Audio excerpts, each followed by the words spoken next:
Olá, sou o Ricardo Fonseca Mota, tenho 30 anos, sou psicólogo, sou escritor e vivo em Tábua. Posso dizer que a minha grande excentricidade é viver no interior geográfico e espiritual. Ricardo, desde já muito obrigada por aceitares o nosso convite. Fala-me um pouco da tua carreira. Como é que foi começar esta carreira e estar onde estás neste momento? Percorreste muitas dificuldades, como é que foi? Antes de mais, obrigado pelo convite, é muito gosto e não tenho nada a ver com o vosso projeto, mas sinto-me também orgulhoso de ver a juventude a perseguir sonhos e a fazer o que gosta. Que obrigado. Com ou sem apoios, isso depois são pormenores. Mas falando de mim, é difícil perceber quando é que começou, porque não passa por uma inscrição numa faculdade ou num curso, não é? É um processo contínuo e quando damos conta já fazemos parte dele. Dificilmente um escritor não é um leitor. Portanto, tudo começou quando eu me tornei um leitor, com rotinas de leitor interessado e portanto, eu acho que antes de ser escritor, tornei-me um leitor e isso começa desde muito novo. Agora, depois, explorar a escrita fez também parte de um outro processo, porque eu, no meu percurso académico, experimentei, fiz teatro, escrevi para teatro, escrevi para projetos de artistas plásticos, colaborei com fotógrafos, escrevi para bandas, projetos musicais, fiz vários projetos, colaborei com revistas, publicações académicas, publicações universitárias, umas por convite, outras por concurso. Então, quando eu dei conta, também estava a escrever, no meio de outras coisas que estava a explorar. E aos poucos foi-se tornando parte do meu dia-a-dia, ler, escrever, ler. Tens algum sítio onde pensaste, tenho que criar um livro, Não, ou foi sonho? Não, quer dizer, estamos a falar do livro, o meu primeiro romance, chama-se Fredo, está editado pela Gradiva. Eu antes desse livro já tinha alguns artigos publicados, tinha um livro de poesia também publicado, mas não tinha nada no âmbito da prosa. E aquilo que eu tentei fazer foi pôr-me à prova. Será que eu estou capaz de fazer um exercício de prosa mais longo, como um romance? E comecei, pronto, e fui fazendo. E ao fim de 2 anos e meio ele estava pronto. E eu pensei, o que é que eu faço com isto agora? Mas como é que foi lançar para... Agora, quando é que esse momento acontece? É exatamente numa altura da minha vida em que tinha tempo para tudo menos para isto. Estava a terminar o meu curso, o meu mestrado, estava a terminar o meu estágio, a tese de mestrado, portanto tinha tudo menos tempo livre. Mas entretanto comecei a fazer pesquisas para eventualmente no futuro poder escrever um livro e na sequência disso termino o curso, saio do país e quando estou na Irlanda fui ver para a Irlanda e talvez também por estar um bocadinho mais só e ter menos vida social e estar num período mais de recolhimento, acabei por me refugiar na atividade da escrita e comecei a escrevê-lo. Quando estiveste na Irlanda, já ia escrevendo assim alguns tópicos do livro? Sim, comecei a escrevê-lo mesmo lá. Já tinha muita pesquisa feita, mas comecei a escrevê-lo quando estava na Irlanda. Portanto, este livro, Fredo, em que é que se baseia? Portanto, estamos a falar de um romance, portanto é uma história ficcional, é sobre muitas coisas, nomeadamente sobre a questão o que é a verdade, quer dizer, a minha verdade é só verdade porque é minha e enquanto for, pode ser diferente da tua verdade e da verdade de qualquer outra pessoa. E porque estamos a falar sempre de visões parciais de um fenómeno maior que é a totalidade das coisas e nós só somos capazes de ter uma construção fruto da nossa experiência, das nossas aprendizagens, portanto, até que ponto é que é justo alguém no leito da morte, prestes a morrer, ser confrontado com uma informação que põe em causa toda a sua história de vida, toda a sua história familiar? Aquela pessoa merece morrer em paz ou merece morrer sabendo a verdade sobre o seu próprio passado que ela desconhece? Isto é uma questão que não tem resposta, quer dizer, não nos vão concordar com uma hipótese. E pronto, eu coloquei as personagens a passar por este tipo de dificuldades, digamos assim, são vidas inventadas, trata-se de um jovem que podia ser nosso amigo, que podia viver aqui em Tábua, portanto ele veio do interior do país e vai para Lisboa à procura de oportunidades, conforme nós também já passamos ou estamos prestes a passar por essa experiência.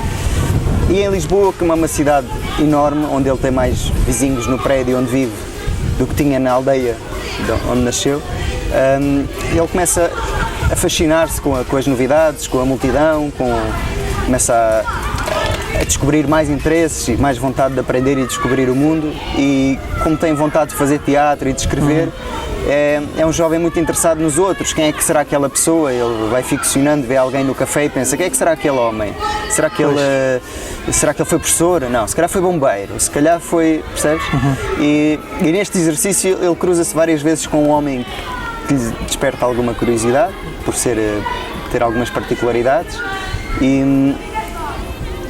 outra questão do acaso. Eles encontram-se na casa de banho de um teatro, numa pausa ou antes da peça, quer dizer, estão ambos na casa de banho, há aquelas situações da porta, um segura a porta, o outro entra, coisas corriqueiras, e ele depois volta a ver aquela pessoa e pensa, já vi este homem em algum lado, e isto, numa cidade enorme como Lisboa, foi o suficiente para ele não se esquecer mais daquele homem. E quando deram conta, tinham uma amizade, ambos gostavam de xadrez, e começam a encontrar-se em sítios como podia ser o Jardim Sara Beirão, em diversos locais de Lisboa, e vão jogando xadrez, fazendo companhia um ao outro, porque um dos temas profundos e sem resposta do meu romance é a solidão, e a forma como ela não é exclusiva da terceira idade, nem de quem vive na serra, isolado.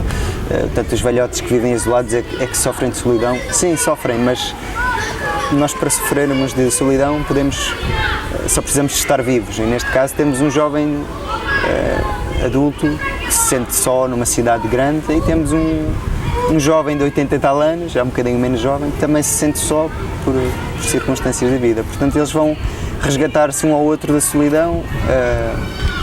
Pronto, depois é uma questão de ler a história. Abordamos depois aqui no pano de fundo a cidade de Lisboa, todas as histórias escondidas sobre a cidade, sobre as ruas, sobre aquelas coisas que nos escapam no dia-a-dia. Há a Segunda Guerra Mundial como pano de fundo da vida deste homem. Nós vamos descobrindo a vida deste senhor ao longo do livro, vamos descobrindo quem é que ele foi, o que é que aconteceu na vida dele, e viajamos por grande parte do século XX, passamos pela Segunda Guerra Mundial, a Alemanha, depois uma fuga de refugiados para a Hungria, e depois o papel da diplomacia portuguesa a permitir a entrada em Portugal de alguns judeus que vinham a fugir dos campos de concentração, dos nazis.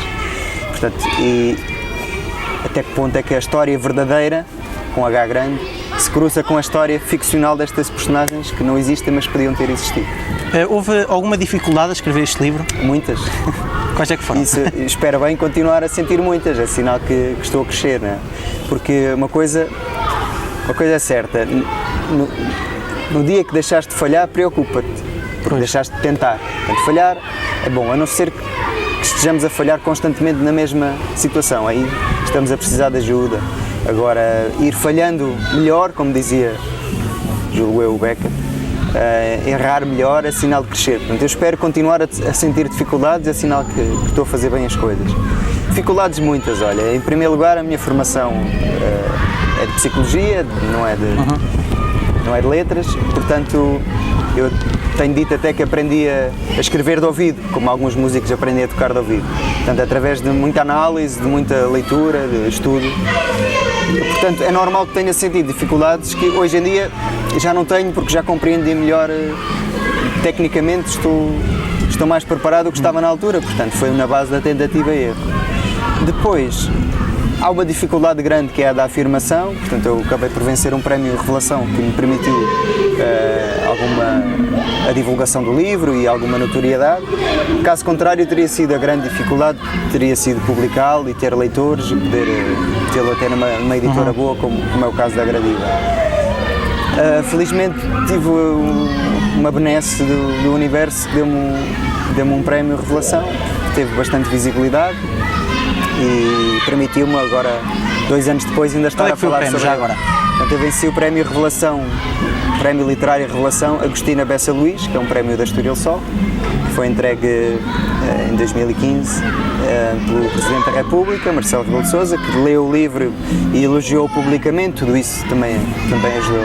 Como é que são essas palavras? Ouvir de gente assim pública, Sim. A escrever um livro que foi escrito por ti? É estranho, mas é aquele estranho bom, não é? Ao mesmo tempo que parece que não nos está a acontecer, porque parece que estamos a ver de fora algo que está a acontecer a alguém que nós conhecemos ou gostamos, e depois, ao longo prazo, é que percebemos que, quando começamos a conhecer os efeitos secundários desses momentos, é que percebemos que está mesmo a acontecer connosco.